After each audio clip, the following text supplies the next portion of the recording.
Good morning, another Saturday morning. No worky today, so play with this. This time in our continuing series on Matthew 18. This time on the fulfillment theme. Fulfillment of a debt this time. Fulfillment of a debt.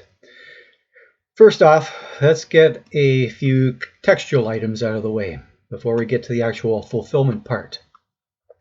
Now, verse 11 of this chapter is missing because it should be. Just like verse 21 of our last chapter, it should be missing. Those verses may be in the majority of our manuscripts, but they are not in our earliest and best manuscripts. So let's just leave it there. Let's leave those additions and leave those additions alone. Okay?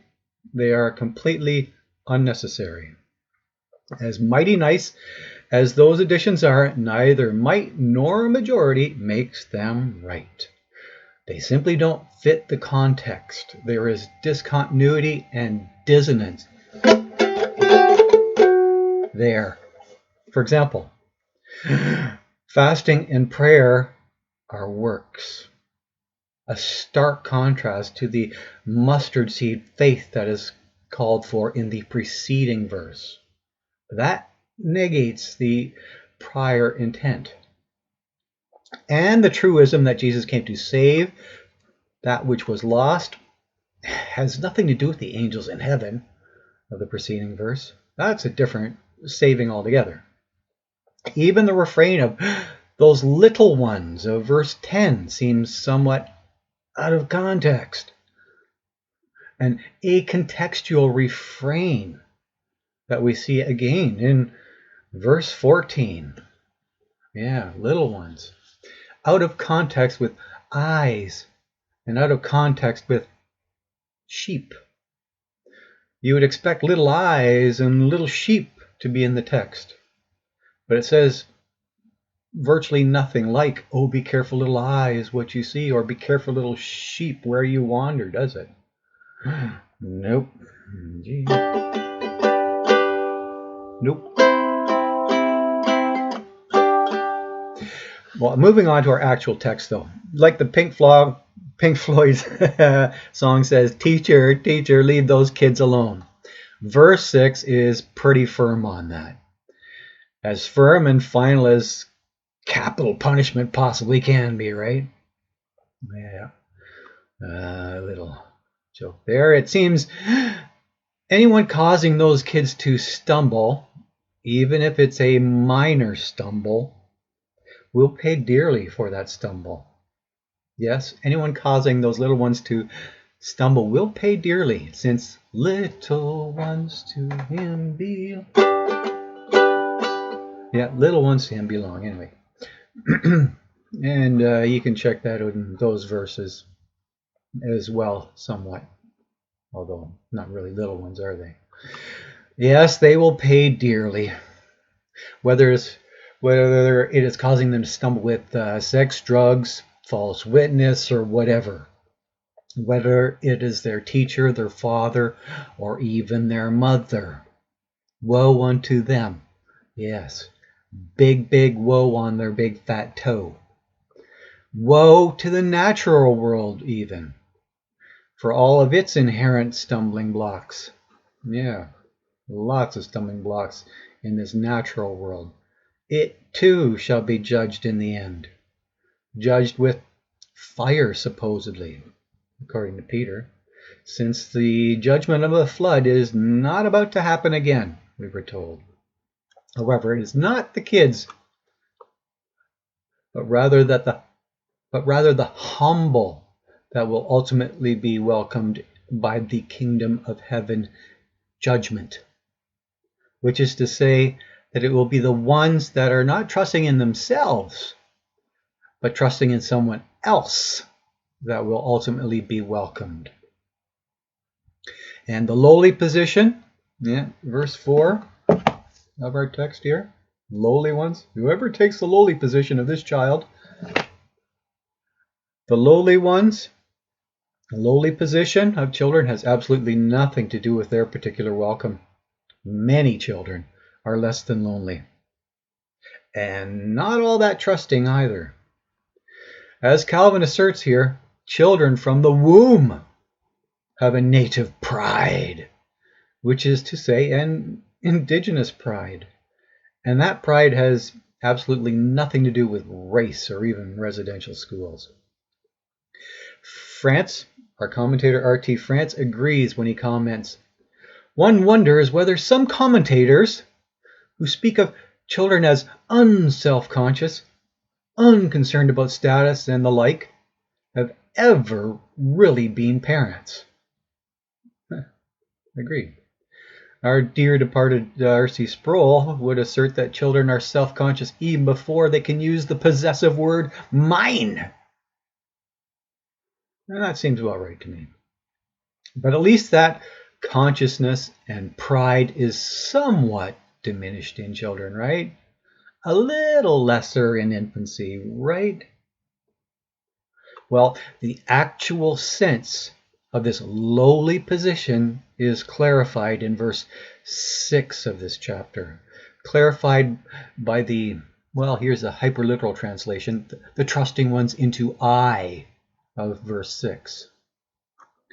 A category that refers to a childlike faith rather than some silly form of childishness, like, right? A childlike faith that many seniors like myself often revert to when their strength and their acumen deteriorate. As John Newton commented towards the end of his life, "Hey, my memory is nearly gone, but I remember two things. I am a great sinner, and that Christ is a great Savior." And what more do you need to remember, right? And the millstone idea of punishment is, well, that's definitely overkill here. Overkill for causing one of those little ones and vulnerable ones to stumble. Overkill. Yes, overkill when one imperial pound, one British pound, like 14 pounds, would likely be sufficient to submerge this frequent freestyle swimmer on a good day. Yeah, probably even submerge me on a good day. Yeah, and the depths of the sea are hardly necessary either. A local pond would probably do. Yeah, a millstone certainly grants mass to the severity. Yes, to the severity of sin. It lends gravity to its graveness. Although the fires of hell ought to be more than sufficient incentive, despite having no mass in itself. Now, the phrase, "if your brother sins," should not be added to either. Yes, if your brother or sister sins of verse 15. It should not be expanded to if your brother or sister sins against you, as in the old and moldy NIV. Yeah, whether or not that sin was against you is completely irrelevant. That was another spurious addition. You see, it was a later import from verse 21 of this chapter. A later import. Or as France said, it may have been a mishearing of the lector by the scribe. An import from a less fulfilled speaker on a different topic altogether. From a speaker looking for fulfillment on the topic of forgiveness rather than on the topic of taking offense. Which is to say, if your brother or sister in Christ sins, it ought to be addressed, whether it offends you or not. When a parent sins against his kids, that is to be addressed, whether it affects you or not. Or even if some less than lowly kid sins against their senile parents, that is to be addressed, whether you are the abused parent or not. So do you remember Paul taking offense at the the loose son having his way with his father's wife back in 1 Corinthians, seducing her in order to retain the family farm, as I outlined back when I did Corinthians. Well, that was to be addressed in an earnest manner as well, even by the church, if necessary.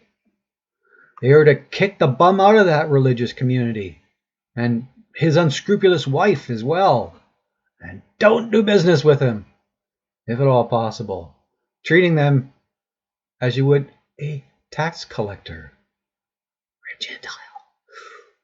To that concerned end, we see a well-defined procedure in our text, a well-defined procedure for professed believers. Yes, brother or sister, it means believers here. A restoration procedure for sadly misguided sheep, or for goats that have striking resemblance to sheep. A gracious procedure before incurring the more radical church censure.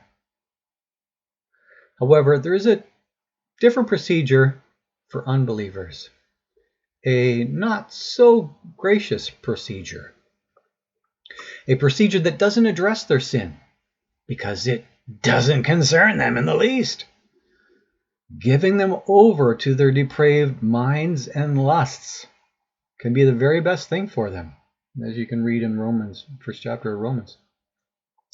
They have to hit bottom before they can crawl their way back up. Crawl like little ones all over again. Unfortunately, the church is now required to treat believers as unbelievers in many cases. Yes, deferring to unbelieving others to address the sinful situation instead. Whereas believing individuals are not under the same constraints as the church. They may address the situation independently. They may address the situation biblically. So, in suspected cases of child abuse or clergy abuse, the church is currently required to go straight to the cops or straight to Children's Aid instead of to the parents or to the injured party. It's an insurance thing, don't you know? No offense intended, of course. The church is bound by the shackles of the insurance companies in cases of abuse. Insurance companies won't cover the resulting lawsuits otherwise. They won't pay the shekels on behalf of the corporation, allowing the corporation to drown on its supposed merits. Yet unshackled individuals are to follow the procedure outlined in our present text, a biblical imperative for a more gracious outcome, an imperative often resulting in a sweeter outcome. As the old saying goes, you can catch more flies with honey than you can with vinegar. And who wants a sour fly anyway?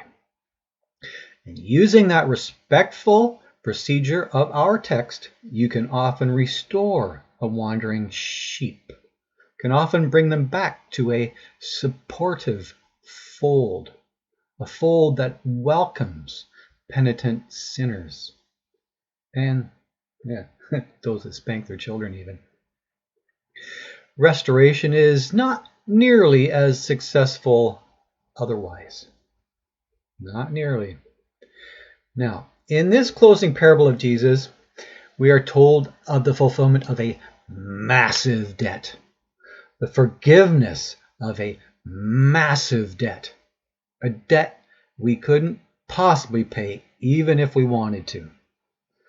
Now, we're not talking 4 drachma silver coins, as in our last numismatic study now, but bags of gold now.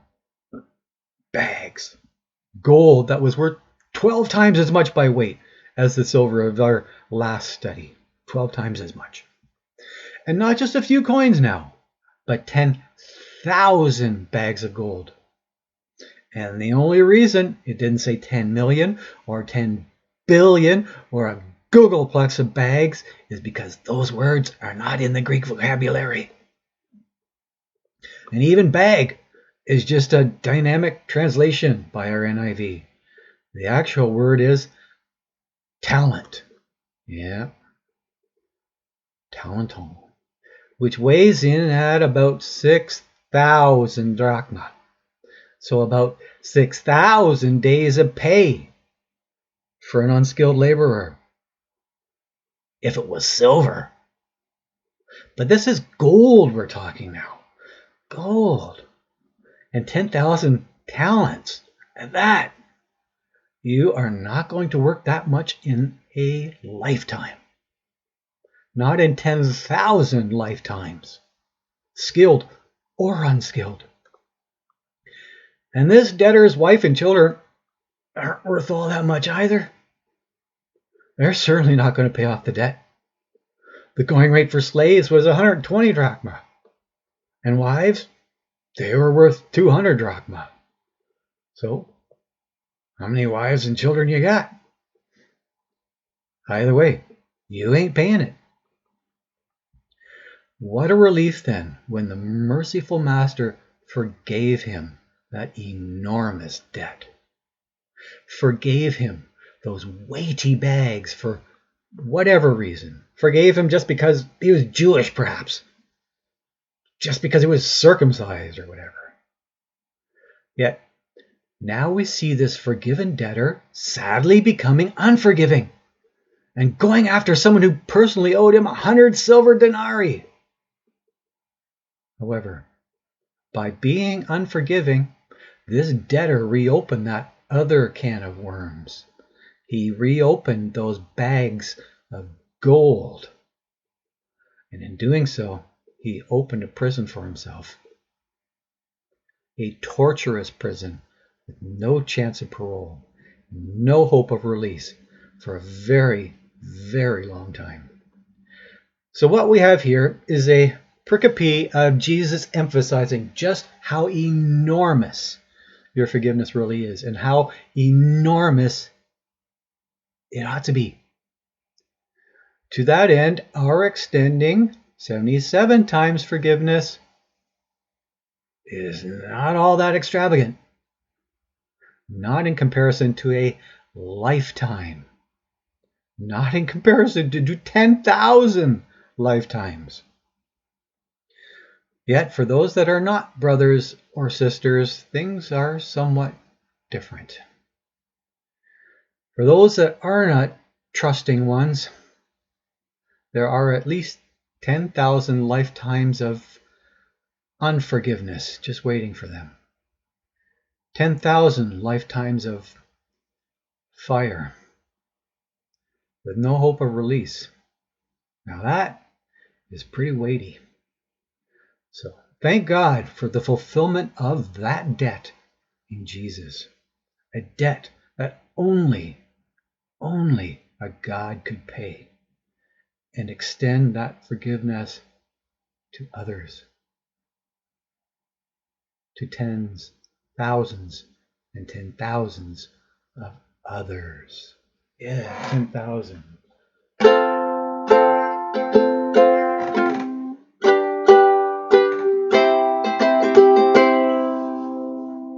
Yeah.